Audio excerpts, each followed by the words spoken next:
Bom, vamos então avançar um pouquinho no tratamento da nossa alma. Esther 1, versículo 7. A palavra, ela diz assim. Esther 1, versículo 7. Dava-se-lhes de beber em vasos de ouro, vasos de várias espécies, e havia muito vinho real, graças à generosidade do rei. Vamos ter uma palavra de oração. Pai, nós estamos diante da tua palavra e nós louvamos ao teu nome por isso, porque essa tua palavra, Pai, ela é tão poderosa.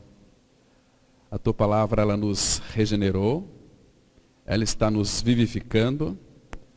A tua palavra, Pai, ela trata com a nossa alma, porque a tua palavra, ela é penetrante, ela penetra até o ponto de dividir espírito e alma, juntos e medulas, e também apta para discernir os pensamentos e propósitos do coração.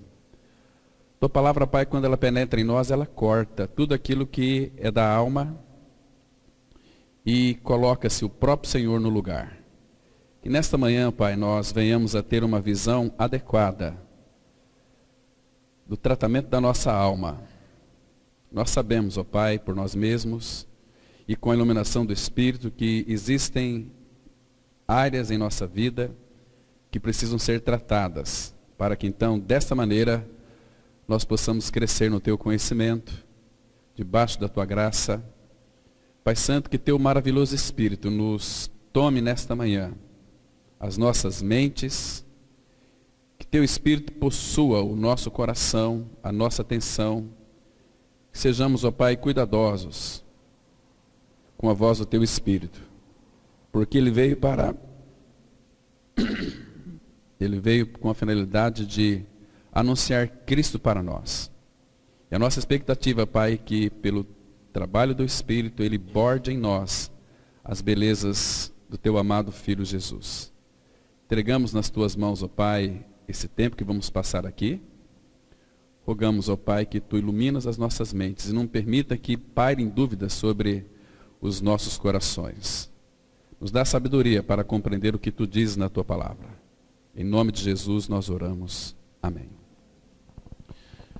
Irmãos, essa expressão aqui, dava-se-lhes de beber em vasos de ouro, vasos de várias espécies, e havia muito vinho real, graças à generosidade do rei.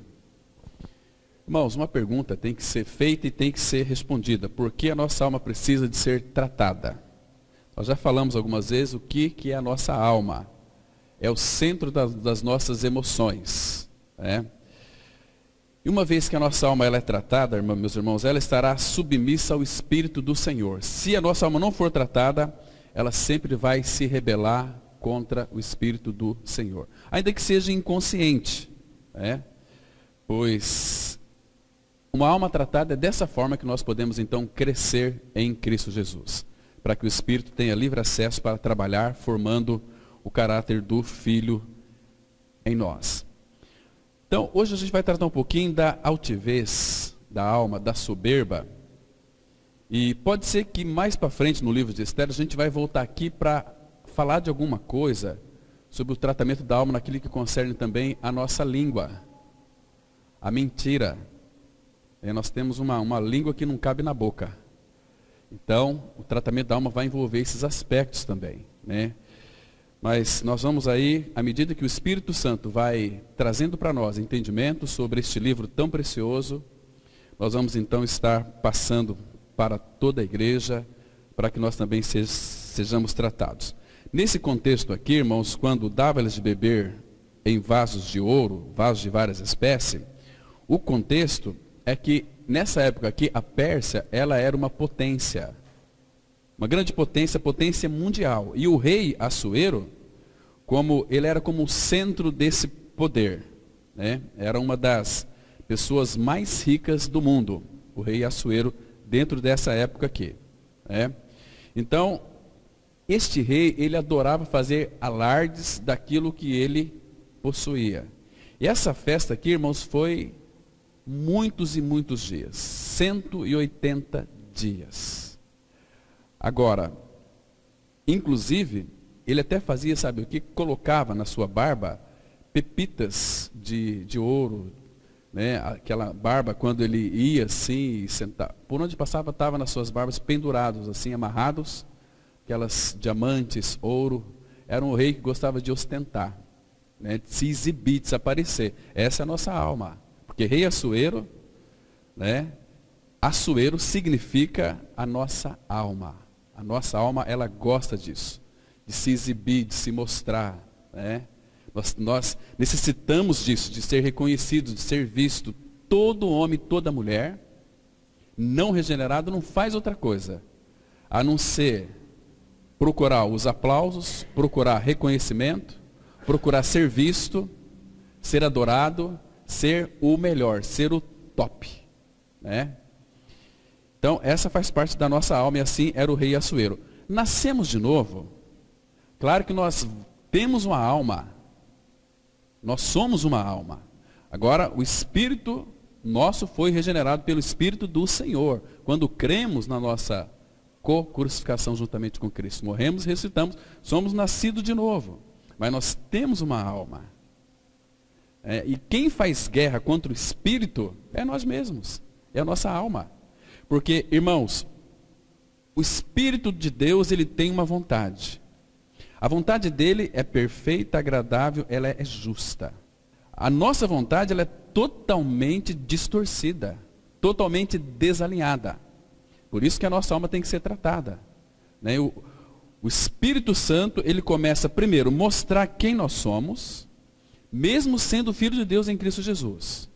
Vai ter circunstâncias que às vezes alguém afrontou a nossa vontade, nós vamos ter aquelas explosões. Nós vamos ver aqui depois quão mal que é isso também. Mas nós fazemos isso. E na nossa explosão, parece que nós perdemos o controle. Porque quando a pessoa está com raiva, você já parou para pensar que a pessoa não consegue dominar a sua língua? Na realidade ela consegue. Porque se ele está falando, brigando de repente em casa com sua esposa, seu marido, e falando um monte de besteiras, de repente o telefone toca, e alguém vai lá atender o telefone, e ali, todos aqueles palavrões, todo aquele nervosismo, eles são cessados. Aí ele fala assim: alô, tudo bem com você? Tá? Que história é essa? Essa história que a gente não consegue se dominar quando está com raiva é uma mentira. Nós temos a capacidade, pelo Espírito do Senhor, a termos o domínio próprio. Principalmente na nossa língua. Se você ler depois Tiago 3, nós vamos tratar mais para frente, vai ser um assunto muito pesado, quando nós tratarmos sobre a língua. Como que se consegue domar uma língua? Né? Irmãos, a nossa língua, diz o salmista 58, versículo 4, que é como víbora da serpente. Nós temos debaixo da língua ninho de cobra, veneno mortífero. A nossa língua, ela fala coisas que incendeiam uma floresta, destrói vidas, destrói pessoas, mata mais do que projétil. Vai matando aos poucos, matando aos poucos. Nós lançamos aquelas palavras, aquela palavra azeda, que sai de uma alma não tratada e lançamos contra as outras pessoas, para ferir, para matar, para machucar aquelas pessoas. Aquela baba cheia de veneno contaminada. Né? Por isso que alguns estudiosos falam que é muito bom você levantar de manhã cedo, antes de comer qualquer coisa, tomar um copo de água. Diz que a água com veneno de cobra, quando ela é ingerido, ela é um antídoto muito bom para a saúde do corpo. Né? Eu faço isso. De manhã cedo tomo um copão de água, com aquela saliva venenosa, então vai tudo para baixo. Mas, irmãos, quando nós nos deparamos diante do Senhor, da sua grandiosidade, da sua soberania, saber que Ele é Deus, Ele é o Pai, Ele quer tratar com a nossa alma. Irmãos, é tão difícil ser tratado pela nossa alma. Nós encontramos muitas dificuldades, irmão, porque o Senhor, Ele quer que nós nos venhamos a parecer com o seu Filho Jesus, que tenhamos a característica dele, mansa, humilde, bondosa. Então isso ele vai tratar praticamente. E quando nós resistimos contra o Senhor, irmãos, vamos trazer para nós uma série de doenças terríveis, né? Perturbação psicológica, quando começamos a resistir a Deus, porque se nós somos filhos de Deus, olha, bendito o dia que você pode crer no Senhor. Mas por outro lado, sendo filho de Deus, irmãos, o Senhor corrige a quem ama. Ele vai nos corrigindo, se não tiver jeito de nos corrigir, porque Ele encontra muita resistência em nós, e nós então somos filhos de Deus, Ele vai nos corrigir de uma outra forma. Ele pode ceifar a sua vida antes do tempo. Porque a sua vida, se é filho de Deus, está sendo um péssimo testemunho para outras pessoas. Ele vai nos corrigir. Ele pode fazer o que Ele quiser com seus filhos. Então a correção dele envolve muitas coisas. Então nós não podemos resistir a Ele, né? Todo soberbo, ele resiste a Deus. Resiste à correção de Deus, o tratamento de Deus.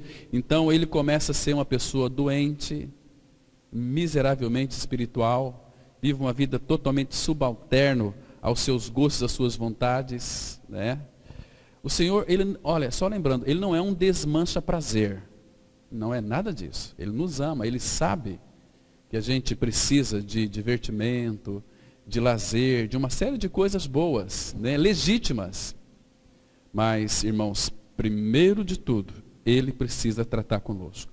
Porque quando nós vamos então para um lazer, para um período de férias, para um período de qualquer coisa, tudo isso vai glorificar a Deus.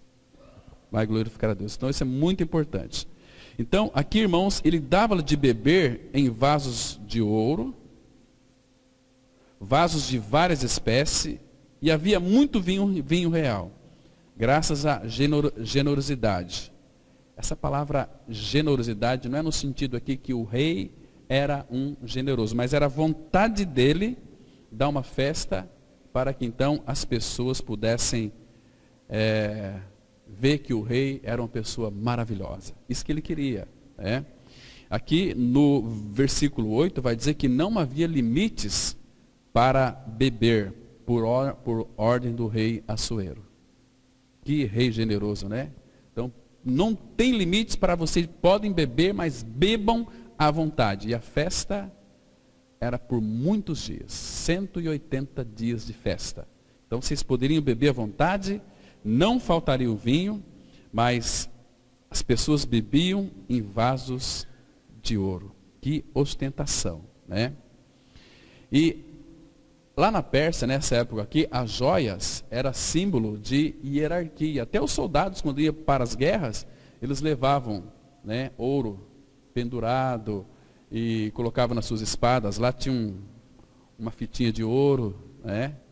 Então, seria muito bom se os exércitos inimigos lutassem contra os exércitos do rei Assuero. Se vencesse, eles voltariam com a vitória e também com muito ouro. Porque os soldados também levavam para ostentar ouro, né? Era um sinal assim de bastante respeito. Hoje também, irmãos, no nosso meio, falando aqui a nível de Brasil, uma pessoa que ela tem bastante ouro, no sentido de dinheiro, nós temos essas pessoas como muito respeitosas. Nós entramos aqui, mas vamos supor aqui, se de repente o irmão aqui, o irmão Sérgio, né, fica rico, né? Vocês acham que nós iríamos tratar o Sérgio como nós estamos tratando ele hoje? Talvez para muitos, o Serginho, o marido da Silmara, né? Ou o Admilson, mas de repente o Senhor deu prosperidade para o Sérgio, e o Sérgio tem muito dinheiro. Ele compra um carro, agora um Land Rover novo, e chega aí de Land Rover, a sua esposa com umas roupas muito finas, né? Muito elegante, as suas filhas vêm assim todas bem requintadas. Nós vamos olhar diferente para esse irmão. Mas por quê? Porque ele é amável? Não, porque ele tem muito dinheiro, né? Esse era o sentido, porque os soldados naquela época iam para a guerra e levavam ouro. Há uma ideia de hierarquia, porque quem tem muito dinheiro dá uma ideia assim de poder, né? Temos poder, eu tenho dinheiro, porque o dinheiro faz muitas coisas, não é assim? Então, irmãos, nós somos nós mudamos de opinião facilmente. Facilmente. Lembra do apóstolo Paulo naquela ilha de Malta?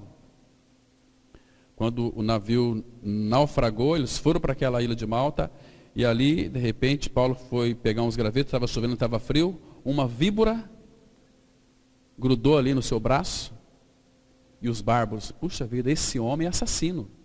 Salvo do mar, a justiça não deixa ele viver.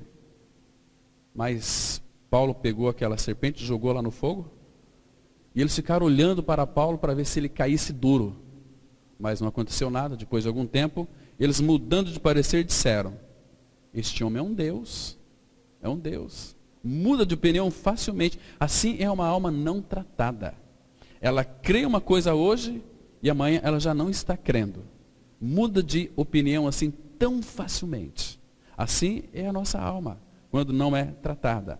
Agora, irmãos, uma coisa que precisamos ter sempre é convicção. Convicção. Pode vir pegar aqui, está aqui. Convicção.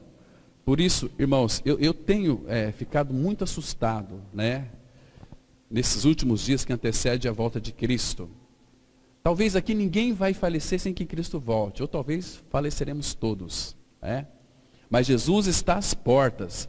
Por isso que nós temos que avançar no Senhor, crescer a maturidade espiritual para o encontro com o Senhor nos ares, para participarmos então da primeira ressurreição, né? Irmãos, se vocês acham que é possível uma pessoa congregar em um templo evangélico durante 30, 40 anos e nunca ter nascido de novo? Acontece. Totalmente perdidos, sem ter nenhuma convicção real de regeneração. Então, se nós não tivermos essa convicção de novo nascimento é ser uma nova criatura. Nova criatura é ser um filho, uma filha de Deus.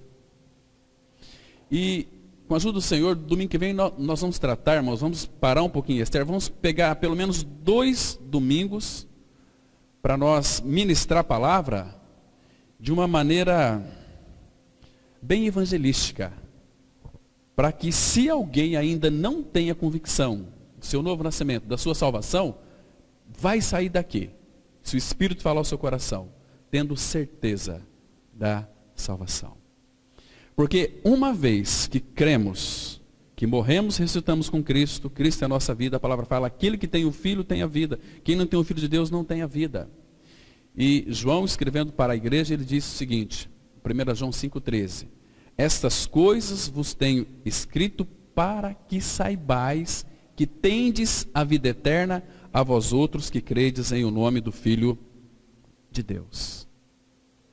E quando nós não cremos neste fato consumado, 1 João 5, versículo 10, vai dizer que nós fazemos Deus mentiroso. E quando nós de fato não cremos como está escrito, nós vamos crer como as pessoas pregam muitas vezes para nós aceitar Jesus. Isso não traz salvação para ninguém, irmãos. É crer, não é aceitar, é você crer. Crer está unido a Cristo. Senão as pessoas não crescem. Elas estão na igreja há 50 anos. Por que elas não crescem? Por que não avançam? Por que são tão desanimadas? Porque todo este período de tempo, para elas foi perda de tempo. Viviam debaixo de regras e de mandamentos, isso gera desânimo. Tem dia que elas estão bem animadas, mas tem dias que estão lá no subsolo da sarjeta, murmurando e reclamando. Não, filho de Deus não é assim. Nós somos habitados pelo Todo-Poderoso. O Cristo de Deus habita em nós. O Espírito de Deus, o Espírito do Filho e o Espírito Santo. Irmãos, isso é muito grande. Que convicção maravilhosa o Filho de Deus deve ter. Ser habitado por esse Deus 3 vezes santo. Aí nós podemos crescer. Porque a nossa tendência natural será buscar o Senhor. Será alimentar da sua palavra. Será compartilhar com os irmãos e os irmãos compartilhar conosco naquilo que concerne a edificação. Porque precisamos amar uns aos outros, edificarmos mutuamente uns aos outros. Isto é a igreja de Cristo. Mas quando não está funcionando, temos que fazer um questionamento. Senhor, o que está acontecendo comigo? Porque se você não perguntar ao Senhor, você vai pensar assim: por que aqueles irmãos não têm comunhão comigo? A resposta certa é: Senhor, por que eu não consigo ter comunhão com meus irmãos? É a resposta certa.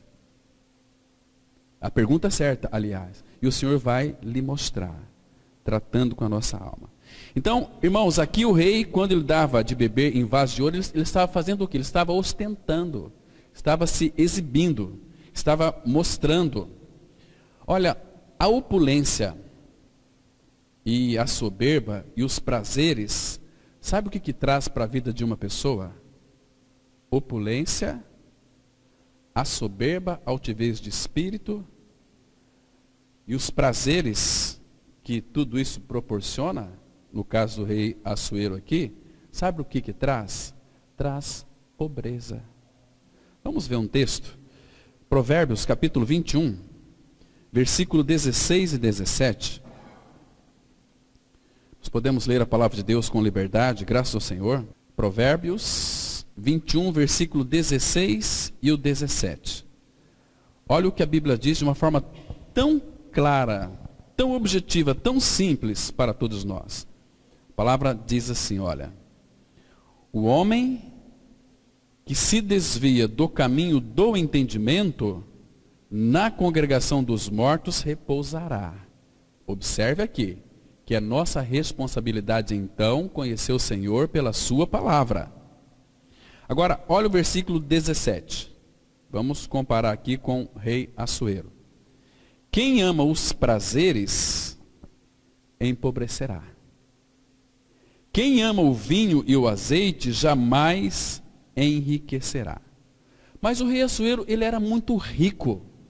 É rico sim, dos seus bens materiais, mas ele era muito pobre para com Deus. Porque o Senhor Jesus, ele vai dizer, lá em Lucas 12, 19, ele faz uma pergunta: que adianta ao homem ganhar o mundo inteiro, se vier a perder a sua alma? Ele conquista muitas coisas, faz umas excelentes plantações, enche os seus celeiros e diz para si, ó, muito bem, alma, dizendo para ele mesmo, agora você pode dormir e descansar, porque você tem sustento para muitos e muitos anos. Aí a resposta vem: louco.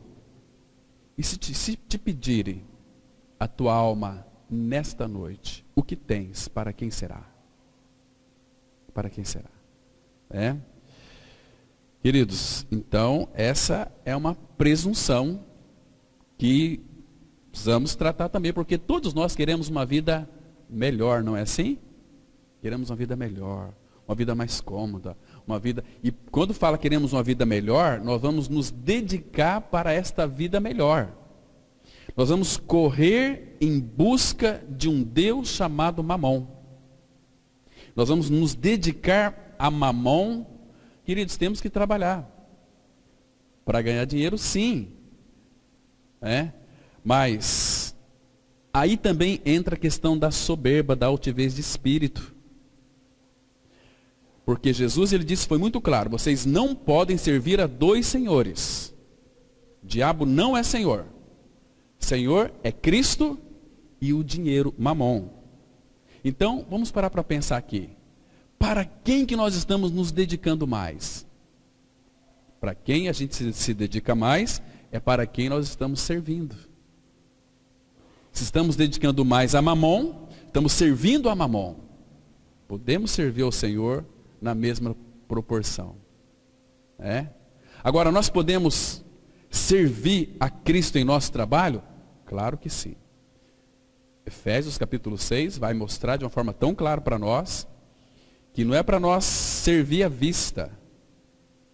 Muitos que são funcionários, então o meu patrão está lá, meu chefe está lá, então estou trabalhando aqui servindo à vista deles, porque, mas ele sai para lá, então agora eu dou uma relaxada. Não, e a palavra fala que nós estamos servindo no nosso trabalho a Cristo. Então faça um trabalho adequado. Faça um trabalho que glorifique a Deus. E os patrões também da mesma forma. Devem tratar seus servos com ternura, com amor, com respeito, com responsabilidade. Mas aqueles, claro que vai existir sempre rebeldes, né? Então dispensa eles. Filho de Belial tem tudo quanto é lugar. Mas, irmãos, muito interessante. Então ele dava-se-lhes de beber em vasos de ouro, ostentação. Queria ser reconhecido, queria ser prestigiado.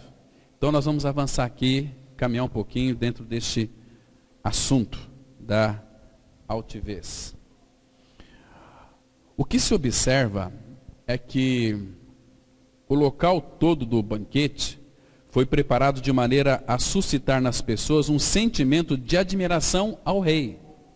Dessa forma, pode-se ver que Assuero sabia muito bem como preparar um ambiente para se mostrar. Muitas pessoas são assim. Preparam ambientes suntuosos para que os outros possam ter uma impressão fora da realidade.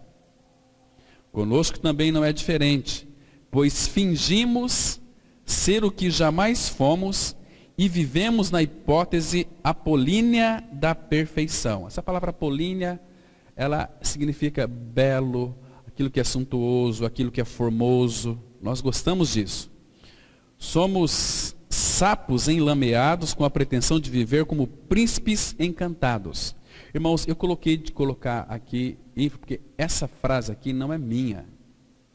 Essa frase aqui é de um irmão. Então peguei lá, mas eu não coloquei aqui, vocês me perdoem. Somos sapos enlameados com a pretensão de viver como príncipes encantados. Isso é um conto de fadas da alma altiva. Até aqui, que esse irmão colocou. Achei tão linda essa frase que esse irmão escreveu. Falei, eu vou colocar aqui porque trata exatamente daquilo que nós vamos considerar hoje, estamos considerando hoje. Foi bem aqui neste pântano lamacento das ambições elevadas que Cristo Jesus se encarnou.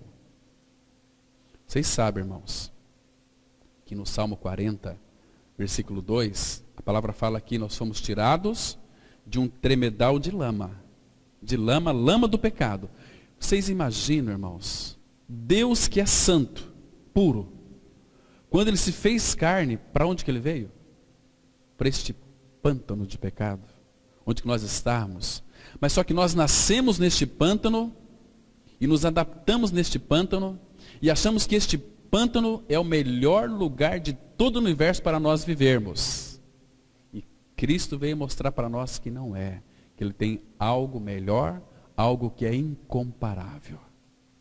Ele veio nos buscar tirar deste pântano. Vamos ler aqui no Salmo 69, versículo 2.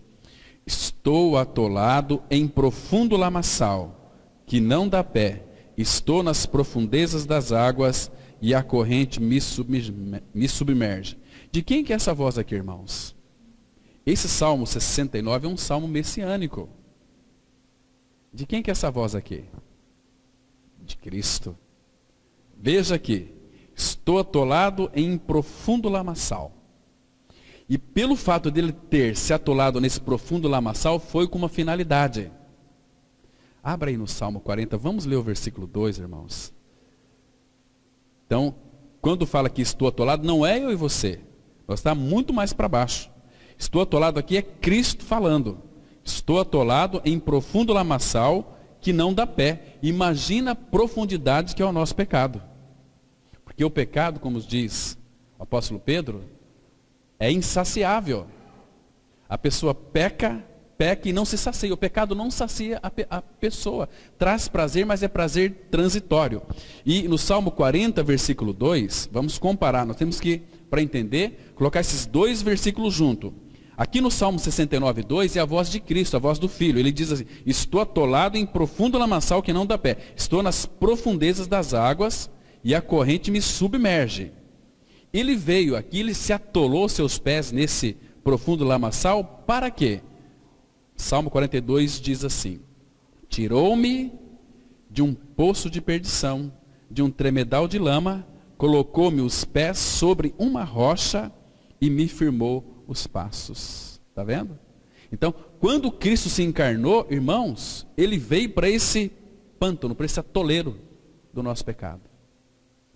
Irmãos, ele não precisava fazer isso. Ele não precisava. Mas graças ao Senhor, por amor a cada um de nós, Ele veio a este mundo em carne, neste atoleiro, neste pântano fétido, lamaçal, nessa sujeira com que nós nos encontrávamos, para nos tirar desse tremedal de lama e nos colocar sobre Ele, sobre a rocha. Ele é a rocha, para que nós então experimentássemos uma vida de santidade. Vocês se lembram, irmão, uma figura tão linda? Quando, lá em Gênesis 7, quando o dilúvio, quando acabou os 120 dias, levou um tempo, as pessoas entraram na arca, Deus fechou a porta. E aí choveu 40 dias e 40 noites. Imagina como que ficou as pessoas. Que tremedal de morte que foi ali. Todos morreram, não ficou. A palavra fala que nem um ser que respira sobreviveu. E no meio de 2 milhões de pessoas, 8 pessoas apenas foram salvas. Lá foi com água. E Pedro vai dizer que este mundo está condenado, irmãos. Este mundo, Deus vai executar o seu juízo sobre ele. E vai ser um dia terrível. Quando o Senhor vier para julgar este mundo. Imagina só. Acontecendo coisas terríveis. Estrelas caindo do céu. Asteroides. E a terra, ela vai ficar como que em chamas. Você já viu aquele vulcão? Mas vamos ver lá o texto. Deixa eu abrir lá para vocês. Abra lá, por favor. Em 2 Pedro, capítulo 3. Aquelas lavas incendiárias. Por isso que a nossa alma tem que ser tratada, irmãos. Porque quem não tiver a alma tratada vai ficar aqui para ser aperfeiçoados. Misericórdia. Vai ser terrível. Então, se nós temos tempo hoje, oportunidade hoje, vamos crescer no Senhor, irmãos. Vamos deixar de ser evangélico. Vamos ser filho de Deus. Vamos pedir para que o Espírito Santo forme o caráter de Cristo em nós, para que nós sejamos homens e mulheres maduros, adultos espiritualmente, pronto para o casamento. Cristo vai voltar para a sua noiva, não vai voltar para criancinhas. Estou dizendo aqui, bebês que não tiver juízo serão levados. Mas crentes velhos, vocês lêem Hebreus, quando já devieis ser mestres, com o tempo decorrido, precisa de beber leite ainda? Misericórdia. Agora veja aqui, 2 Pedro 3, versículo 9, diz assim a palavra. Olha, preste bem atenção. Não retarda o Senhor a sua promessa, como alguns a julgam demorada. Pelo contrário, Ele é longânimo para convosco, não querendo que ninguém pereça, senão que todos cheguem ao arrependimento. Vocês se lembram, irmãos, lá em Gênesis 6 e 7, que Deus deu àquele povo 120 anos para que eles se arrependessem. Ninguém se arrependeu. Ninguém se arrependeu. O Senhor é longânimo. Irmãos, faz mais de 2000 anos que Ele está aguardando a sua noiva. Amados, mas Ele não retarda, Ele vai voltar para buscar a sua igreja. Agora veja aqui o versículo 10. Virá, entretanto, como ladrão, o dia do Senhor. Presta atenção. No qual os céus passarão com um estrepitoso estrondo, e os elementos se desfarão abrasados. Também a terra e as obras que nela existem serão atingidas. Visto que todas essas coisas hão de ser assim desfeitas, deveis ser tais como os que vivem em santo procedimento e piedade, esperando e apressando a vinda do dia de Deus, por causa do qual os céus incendiados serão desfeitos e os elementos abrasados se derreterão. Elementos abrasados. tudo vai ser consumido pelo fogo. Este mundo. Estão me entendendo, irmãos? Irmãos, nós temos buscado diante do Senhor crescimento espiritual. Nós temos reconhecido que o nosso Senhor Jesus, quando se fez carne, como diz lá em Ezequiel 37, ele abriu a tampa do cemitério e veio a este mundo. O que ele encontrou aqui, irmãos? Um monte de ossos sequíssimos, todos espiritualmente mortos. Aí ele chama um profeta e diz para o profeta: pode acaso esses ossos reviver? Estavam sequíssimos. O profeta disse: Senhor, o Senhor é que sabe, tu sabes, eu não sei. E Deus disse: profetiza a esses ossos. Ouvi a palavra do Senhor. Por mais que esteja morto, quando a palavra de Deus, ela entra, ela faz vivificar, ela traz vida, porque ela é vida, é o Senhor da vida. Ele é o verbo, ele é a palavra. As palavras que eu digo, diz o nosso Senhor em João 6,63, são espírito e são vida. A palavra de Deus é viva e eficaz. E aí houve aquele reboliço. Depois ele vai dizer, lá em Ezequiel 33, versículo 11, esses ossos são a casa de Israel. Olha onde que ele veio. O que ele encontrou aqui, irmãos? O que ele encontrou de bom em nós? Lamaçal, atoleiro, um pântano terrível. Ossos sequíssimos. Graças ao Senhor, que ele disse assim em João 10:10, eu vim para que tenham vida. Para que ele veio, irmãos? Para nos fazer religiosos? Para defender religião A, B ou C? Ele veio para que nós tivéssemos vida e vida em abundância. Temos que pensar nisso com seriedade, porque Deus, o nosso Pai, Ele é sério. Ele é muito sério. Vamos andar mais um pouquinho. O que Ele está fazendo neste mundo caído e depravado? Veio salvar almas ensoberbecidas pelo pecado. Alguém visitou o Japão e ficou impressionado com o café da manhã japonês. Os japoneses enchem a mesa com toda sorte de pratos, grandes e pequenos, sendo que cada um deles colocam apenas um pedacinho de tofu, ou algumas fatias de nabo, ou alguns grãos de amendoim. Mas como a mesa está repleta de pratos, isso transmite às pessoas a sensação de abundância.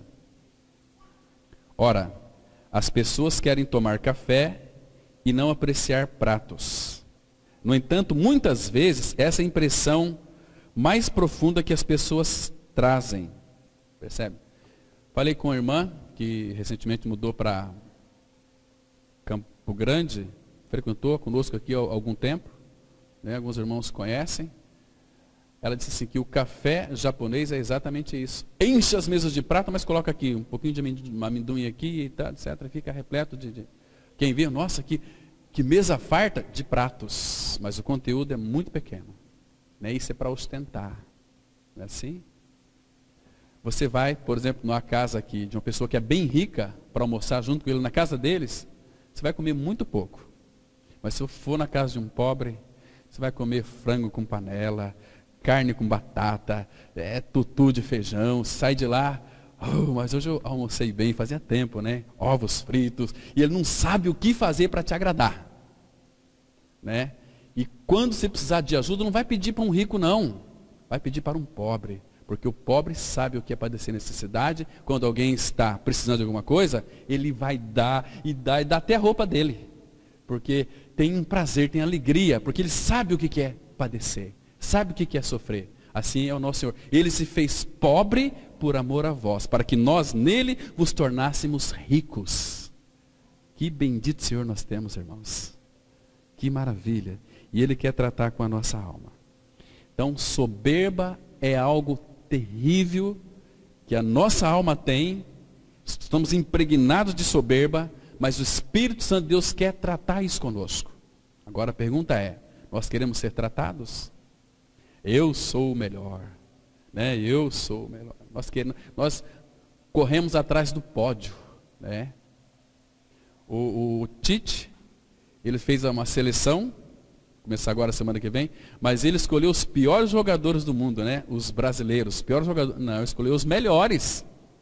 O Senhor Jesus não é assim. Ele escolhe os piores, os falidos, os que não têm mais esperança, os perdidos, e transforma esse tipo de gente em santos. E vem habitar dentro deles, porque todo opulento, todo arrogante, todo soberbo não quer o Senhor. Imagina uma pessoa muito rica mesmo. Imagina o Bill Gates se prostrando lá no seu quarto e clamando: Senhor, tem misericórdia de mim, ajuda-me na minha falta de fé, ajuda-me na minha incredulidade. Você nunca vai ouvir isso. Nunca. Olha que oração linda aqui. Salmo 19, versículo 13, a palavra fala assim: também da soberba guarda o teu servo, que ela não me domine. Então serei irrepreensível e ficarei livre de grande transgressão. Irmãos, se nós não formos tratados na nossa alma, naquilo que concerne a soberba, nós estamos incorrendo em um risco de grande transgressão. Grande transgressão. Irmãos, tem muitos exemplos dentro da palavra de Deus, mas eu quero citar para vocês um exemplo aqui de uma pessoa que foi muito soberba, né? Vocês já ouviram falar do rei Uzias na Bíblia ou não? Todo soberbo, ele quer fazer tudo, ele acha que sabe tudo, ele acha que pode tudo, que só ele está certo, que se não for da maneira dele, todas as coisas vão ser erradas. Então, o rei Uzias, ele entrou, pegou o incensário, ele entrou ali no santuário, com incenso na mão. Não era obrigação dele, ele não podia fazer aquilo, era dos sacerdotes. E 80 sacerdotes entrou atrás dele, dizendo o seguinte: Uzias, isso não lhe cabe a você. Ele ficou indignado com isso, que ele era soberbo, e foi em frente. Na mesma hora nasceu uma lepra na sua testa. Grande transgressão. E tem consequência. Abra, por favor, a sua Bíblia. A palavra de Deus, ela diz assim, 2 Crônicas 26, 16. Veja aqui, irmãos, a causa da ruína dele. A palavra fala assim, olha: mas, havendo-se já fortificado, exaltou-se o seu coração para a sua própria ruína, e cometeu transgressões contra o Senhor seu Deus, porque entrou no templo do Senhor para queimar incenso no altar do incenso. Porém, o sacerdote Azarias entrou após ele com 80 sacerdotes do Senhor, homens da maior firmeza, e resistiram ao rei Uzias e lhe disseram: a ti, Uzias, não compete queimar incenso perante o Senhor, mas aos sacerdotes, filhos de Arão, que são consagrados para este mistério. Sai do santuário, porque transgrediste. Nem será isso para a honra tua da parte do Senhor Deus. Então Uzias, olha aqui, soberbo, se indignou. Tinha um incensário na mão para queimar incenso, indignando-se ele, pois, contra os sacerdotes, a lepra lhe saiu na testa perante os sacerdotes, na casa do Senhor, junto ao altar do incenso. E qual foi o fim dele? A palavra diz aqui no versículo 21, presta atenção aqui. Assim ficou leproso o rei Uzias até o dia da sua morte, e morou por ser leproso numa casa separada, porque foi excluído da casa do Senhor. E Jotão, seu filho, tinha seu cargo à casa do rei, julgando o povo da terra. Está vendo? Cuidado com a soberba. Ah, eu faço, eu tenho. O Senhor mandou? Vamos estar na direção do nosso bendito Espírito Santo. Senão, irmãos, tem muita gente doentes, tem muita gente miseráveis, porque não obedece ao Senhor. Soberba, elevou-se o seu coração. Se não for do jeito que eu quero, pronto, está feito o angu, como diz alguns outros, né? Então, muito cuidado com isso. Então, da soberba, guarda o teu servo, que ela não me domine, então serei irrepreensível, e ficarei livre de grande transgressão. Irmãos, a nossa alma é como uma criança que ganhou um brinquedo novo e quer mostrá-lo a todos. É impossível, nesse momento, não deixar de fazer barulho para chamar a atenção dos outros. Assim também são a vida de muitos crentes. Querem, por causa da soberba, querem mostrar que são mais espirituais do que os outros. Eu lembro que uma vez, eu estava mais ou menos um grupo de 20 evangélicos. Então nós vamos orar. Aqui vamos fazer uma oração, vamos orar para que Deus então... Irmãos, eu comecei a orar, todo mundo começou a orar, um orar mais do que o outro, aí eu parei e falei, Senhor, tem misericórdia de mim. Fiquei, mostrar que são espiritual, mudando a entonação da voz, gritando, todo mundo orando, uma bagunça terrível, ninguém, como é que eu vou falar amém se eu não estou entendendo o que o meu irmão está dizendo? Aí acabou, eu falei o seguinte, ó, eu não orei, irmãos. Não entendi nada que vocês oraram, isso é bagunça. Mas como assim? Nós estamos orando certo, Deus escuta. Sim, irmãos, mas vamos orar. E os outros falam amém, se concordar com uma oração. Eu não vou falar amém, se eu não concordo com uma oração. Todo mundo orar juntos, vira uma bagunça. Imagina só, vamos orar todos juntos agora. Vai virar um rebuliço terrível. Eu fico pensando como é que Deus olha para esses irmãos. Um começa a orar aqui, outro ali, vira aquela bagunça. Não é por aí. Como é que eu vou dizer o amém para a oração do meu irmão? E por que muda a entonação de voz? Um ora de uma forma, Senhor, estamos aqui, outro... Blá, blá, blá. Meu, misericórdia, que bagunça que é essa? Imagina você for dirigir a seu pai, muda a entonação de voz. Eu quando falava com meu pai, falei, pai, o senhor permite isso, aquilo? Se eu mudasse a entonação de voz, a primeira coisa que ele faria, certamente, era me corrigir. E com vara na bunda. Muito severo. Imagina o nosso pai, que falta de intimidade, irmãos. Orar todo mundo junto, ninguém compreende nada. E está certo, é espiritualidade. Não. Gritar em oração, não. Deus é no silêncio. Lembra quando Elias estava naquela caverna lá? Via aquele vento e Elias, o Senhor está aí nesse vento. Não estava. Aí veio aquele terremoto, estrondando, é o Senhor não estava no terremoto. Aí veio aquele fogo, é fogo, o Senhor não estava no fogo. Aí veio aquele silêncio, sereno, tranquilo, era o Senhor. O Senhor fala no silêncio. E orar não é só você falar com Deus, é Deus falar com você. Na oração não existe monólogo. Tem que haver eu falo, ele me escuta. Ele fala e eu escuto. E ele quer falar, irmãos. Quer falar. Muito bem. Onde é que nós paramos aqui? Perdi. Tá. Então, uma pessoa da alma, ela aprecia exibir-se. Tem falado aqui, irmãos, olha, vocês me perdoem. Eu sou totalmente contra. Local onde vamos adorar o Senhor, onde tem danças, coreografias, até tinha um teólogo fazendo apologia ao apóstolo Paulo. Apóstolo Paulo não foi preciso nas suas colocações. Ele deveria ter colocado as coreografias. Mas nós estamos aqui para ajudar o Espírito Santo de Deus. Nós vamos colocar. Então na nossa comunidade tem coreografia. E quem que vai dançar lá na frente a coreografia? As meninas. Seria interessante, né? Não teria nenhum problema se viesse aqui na frente o irmão Sérgio, o irmão Ademir, né? O Pedrinho, imagina só fazendo a coreografia aqui na frente. Aí sim. Imagina só, que coisa mais linda. Mas tem que ser as meninas.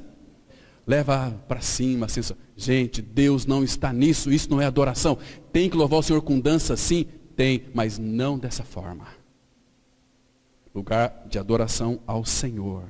Lugar onde a palavra de Deus é pregada. Não pode ter bagunça, irmãos. Isso é para chamar atenção, principalmente dos meninos. Após nascer de novo, ou seja, ganhar uma experiência de morte e ressurreição com Cristo, se essa pessoa teve algumas experiências vitoriosas, não perderá a oportunidade de contar o que vivenciou de uma forma a chamar a atenção para si, ou seja, será muito difícil guardá-la para si. Temos que dar nosso testemunho da nossa cura na igreja, não é mesmo? Não. Jesus, após curar 2 cegos, disse a eles, olha o que Jesus disse a eles aqui na linguagem de hoje, Mateus 9:30. E os olhos deles ficaram curados, aí Jesus ordenou com severidade, não contem isso a ninguém. Por quê? Jesus pediu para eles não contar para ninguém. Porque eles iam contar o quê? Olha, eu fui curado. Eu fui curado. Gente, eu não perco tempo quando alguém vai dar um testemunho de cura de câncer, cura de lepra. Isso aí chama a atenção das pessoas, irmãos. Aqui tem gente que foi curado de câncer. Ah, vamos deixar ele dar testemunho? Não. Por quê? Não vai encher de gente essa igreja de evangélicos vazios do evangelho, que vai querer só cura, não quer o Senhor. Observa com bastante prescrição o Novo Testamento, as curas de Jesus. Todas as vezes que ele curava, ele dizia o seguinte, olha, não conte nada para ninguém. Porque os testemunhos de curas atraem pessoas, multidões, milhares de pessoas. E o diabo sabe disso. Então, ele não usa a pregação da palavra. Ele usa os testemunhos para as pessoas falar dela, das experiências dela. As experiências das pessoas, aquilo não vai trazer para mim edificação nenhuma.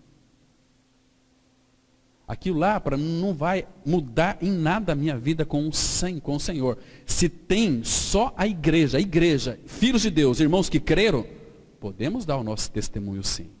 Aí vai haver edificação, porque a glória vai toda para Ele.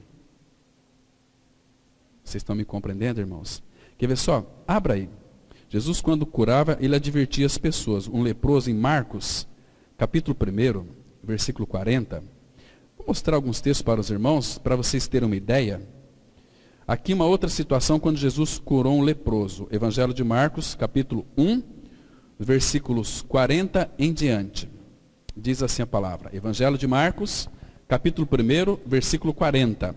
Olha que coisa interessante, irmãos. Porque se fosse para dar testemunho, Jesus pedia. Diz assim, aproximou-se dele, de Jesus, um leproso, rogando-lhe, de joelhos, diz para Jesus, se quiseres, podes purificar-me. Jesus, profundamente compadecido, estendeu a mão, tocou e disse-lhe, quero, fica limpo. No mesmo instante, lhe desapareceu a lepra e ficou limpo. Fazendo-lhe então veementemente advertência, logo despediu e lhe disse, olha, não digas nada a ninguém. Não conte para ninguém, mas vai mostrar ao sacerdote, oferece ali pela tua purificação que Moisés determinou para servir de testemunho ao povo. Entende? Mas não conte nada para ninguém. Oferece lá. Porque lá estariam os israelitas. Porque eles iam crer, saber, olha, Deus tem operado. Testemunho, esse povo aqui não é o povo, mas é o povo que estavam ali, servindo ao Senhor. Entende? Muito diferente. E são muitos, aqui em Marcos capítulo 5, versículo 39, temos também uma outra declaração.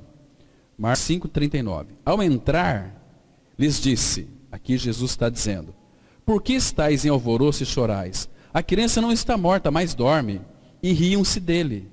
Tendo ele, porém, mandado sair a todos, tomou o pai e a mãe da criança e os que vieram com ele e entrou onde ele estava.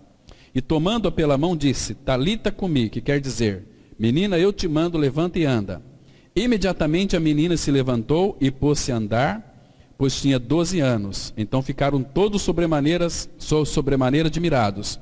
Mas Jesus ordenou-lhes expressamente que ninguém o soubesse. Ele ressuscitou essa criança. E o que Jesus mandou falar? Não conta nada para ninguém. Percebe que hoje no meio evangélico está uma bagunça dos infernos, irmãos? fazendo aquilo que Cristo não pediu para fazer. Imagina só se todo mundo aqui começar a dar o testemunho, né? Ah, eu fui curado da minha orelha. Ah, da minha coluna, do meu calcanhar, do meu narizinho, do meu olhinho. Olha, não dou 6 meses. Não tem lugar para pôr gente aqui. E o que eles vão vir buscar aqui? Cristo? Para com isso, irmãos. Eles vão vir, nós vamos tem que guardar aqui um baú para guardar as fotos, né, as cartas, e gente de fora, e pronto. Vamos lá para a Cidolândia, lá tem um pastorzinho lá que cura todo mundo, né? Aí não é Cristo, é o pastorzinho. Misericórdia, irmãos. Isso aí é uma coisa que é insuportável. Fico olhando como é que Deus vê esse tipo de coisa. Mas vamos avançar aqui.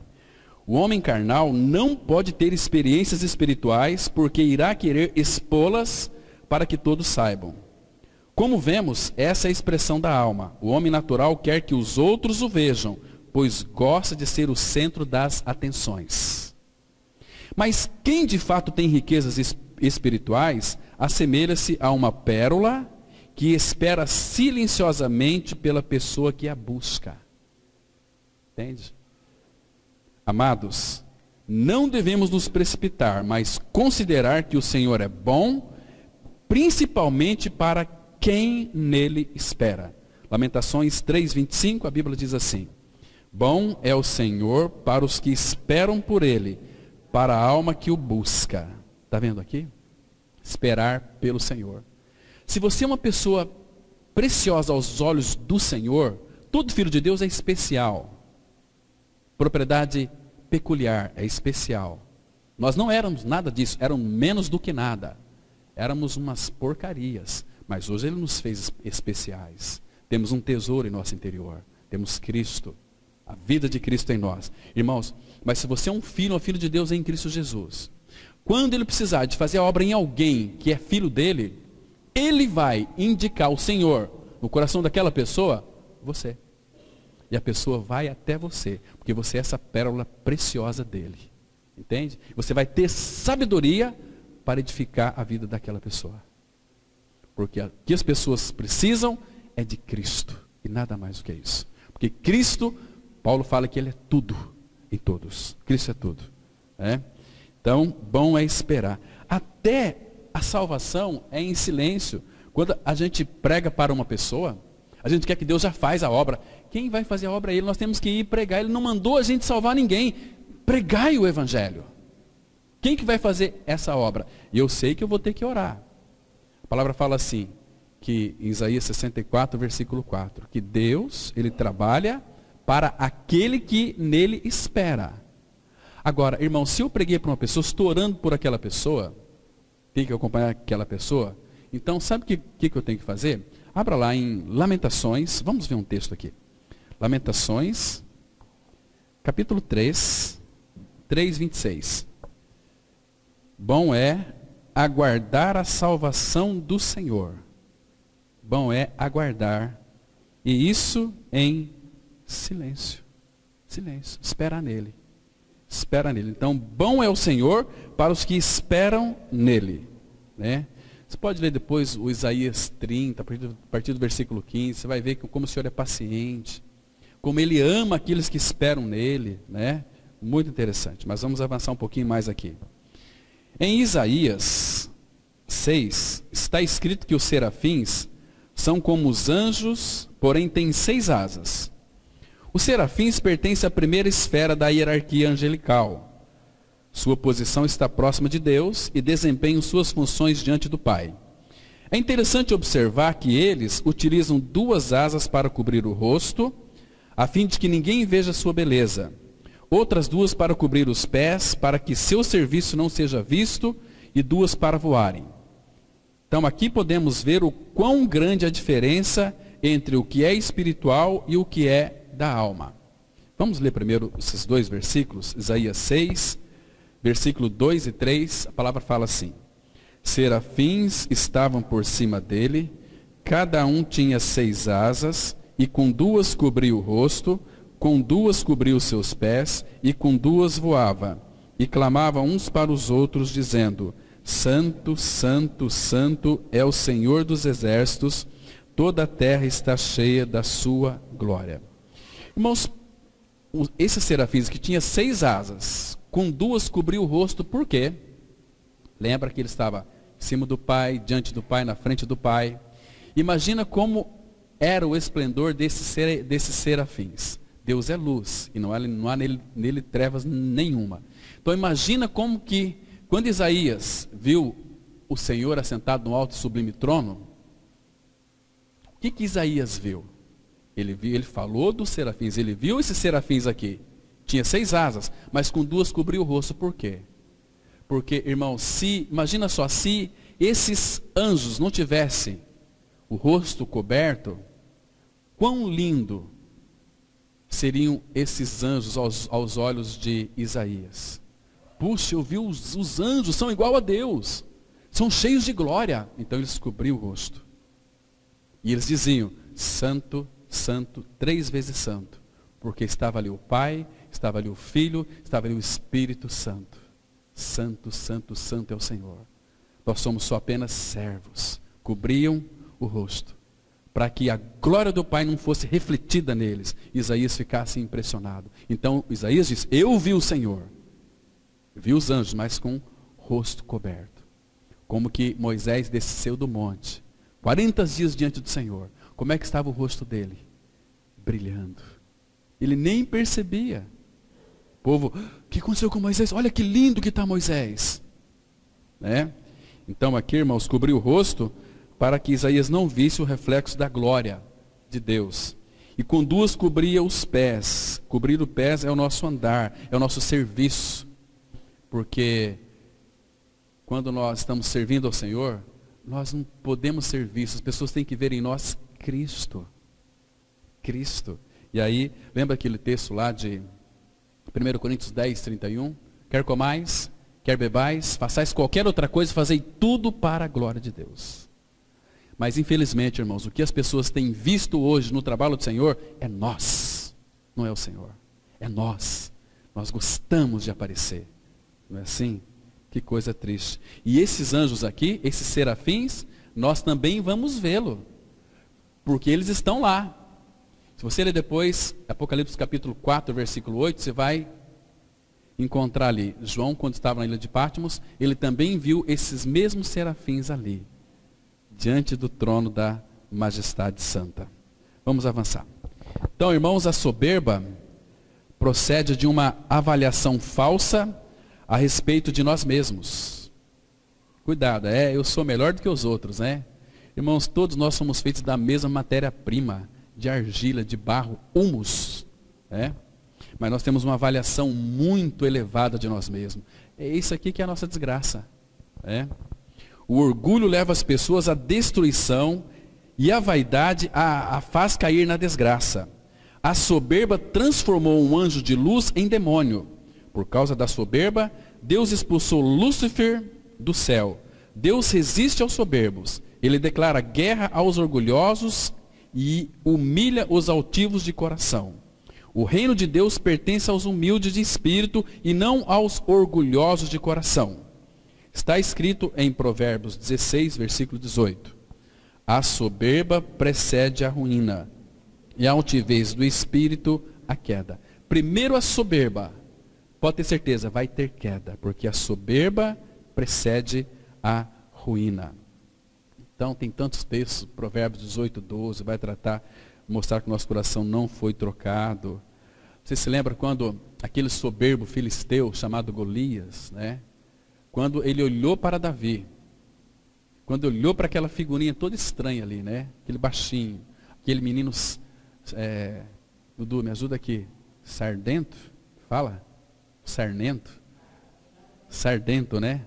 Sarnento é uma linguagem mais assim, caipira, né? Sarnento, cheio de sarna, né? Essa criança, mas sardento. A palavra fala que Golias desprezou Davi no seu coração. E olha ali a cena, imagina a cena, né?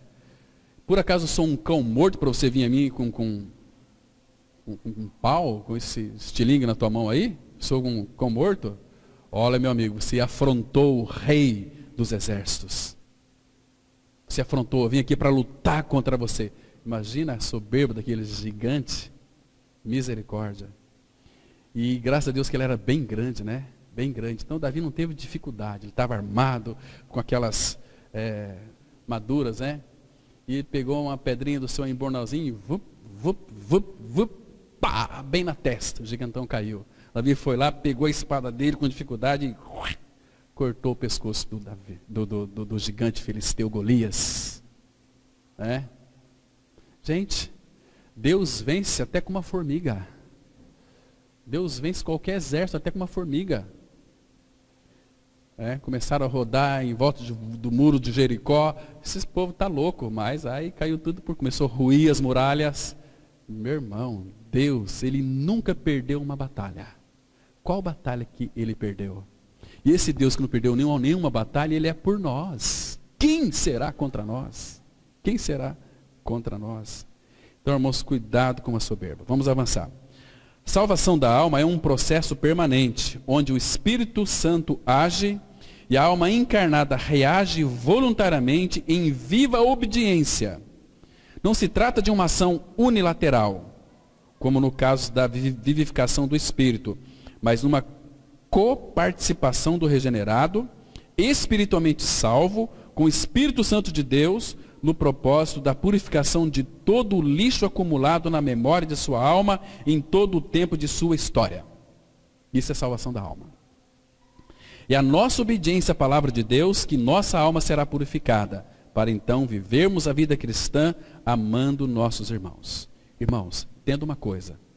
Salvação do pecado, crucificação do velho homem, isso Cristo fez sozinho, não precisa do nosso desempenho.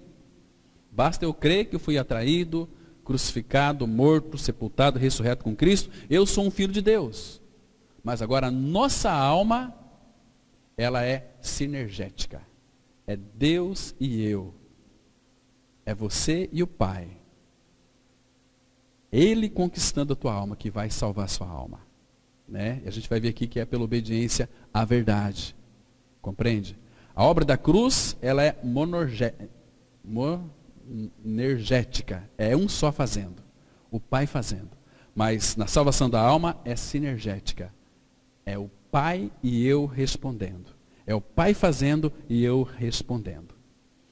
Uma alma salva, ela não vai murmurar mais, não vai falar mal da vida dos outros.